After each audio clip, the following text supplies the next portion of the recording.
Welcome back mga kayapak. Andito na naman tayo sa ating panibagong videos. For today's videos guys ay nagising nga kami ng at time check po ay 5 AM in the morning po dito sa atin sa Taiwan guys. Madaling araw nga at tinawagan na ako ng aking kaibigan na magpapatulong sa akin magkarga ng kanyang mga deliver dahil hindi niya kayang kargahin sa isang motor. At dito nga guys kinargahan na nga rin ang aking motor, punong-puno din. Kung nakikita nyo guys ay andyan yung mga karne ng baka, baboy at pusit. Halo-halo na yung mga dala na.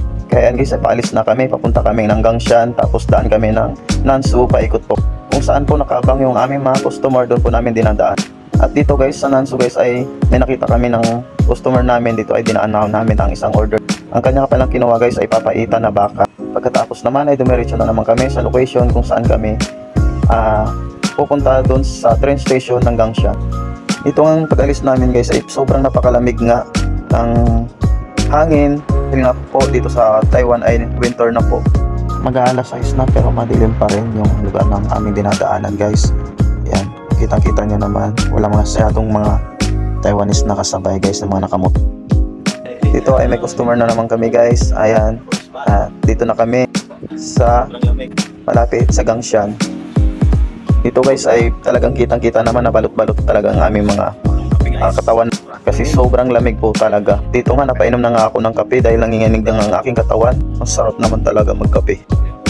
So ayan, satisfied customer na naman guys. Ang dami niyang kinuha oh. Ayan po aking misis guys, kasama ko rin. At finally guys, dito na kami sa aming location, dito sa Gangshan Station, train station guys. Dito ang pinaka-location talaga namin kung saan kami nag-stop over guys. Yung mga customer na lang namin ay pupunta na lang dito para kukunin ang kanilang order. Dito nga guys, na pagkarating namin ay dito na dumadating naman ang mga customer ng aking kaibigan. Ayan, papunta na sila. At dito guys, makikita nyo, ayan, isa na silang nagdadatingan guys. So ayan, binaba na rin namin ang aming karga guys kasi magbigat sa motor. Mahirap na ipakamaplat ang ating motor. Ayan, kaya lang natin ibaba kasi mabigat po talaga ang aming dala. Ayan po, kita nyo naman ang aming dala. Nakapak na po talaga yan guys, nakikilo-kilo na po rin yan. Tapos nandyan na yan, iluluto nyo na lang, palambutin nyo na lang guys, yung baka at pusit at bab. So ayan guys, yung pag naubos namin yun guys ay dadaan pa kami ng Nansu kung saan po ay meron din kami dong mga customer. Kaya guys, kung sino man yung mga nandun sa Pinas, kaya kung mapanood man nila to, may isip nila na hindi ganun kadali ang buhay dito sa Taiwan. Papahinga mo na lang ay magbabalat puto ka pa para pangdagdag ng iyong kita at para may papadala ka pa sa Pinas at mga kailangan nila.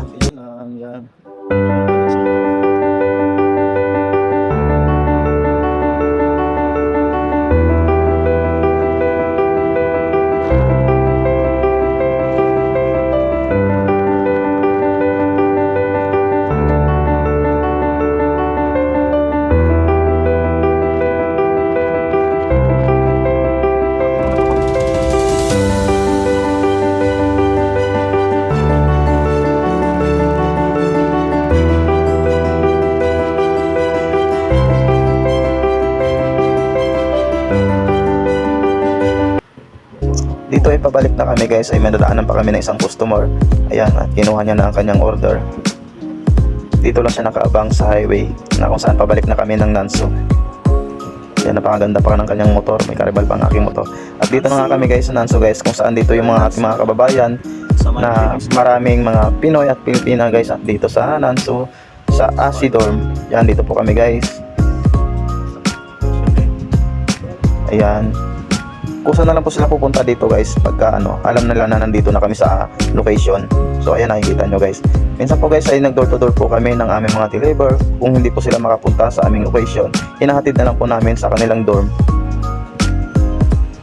Yan po pala yung pinaka-owner ng baka guys. Sila po yung naghahanda ng baka. Yung dalawang kaibigan ko na yan, yung mag-asawa na yan.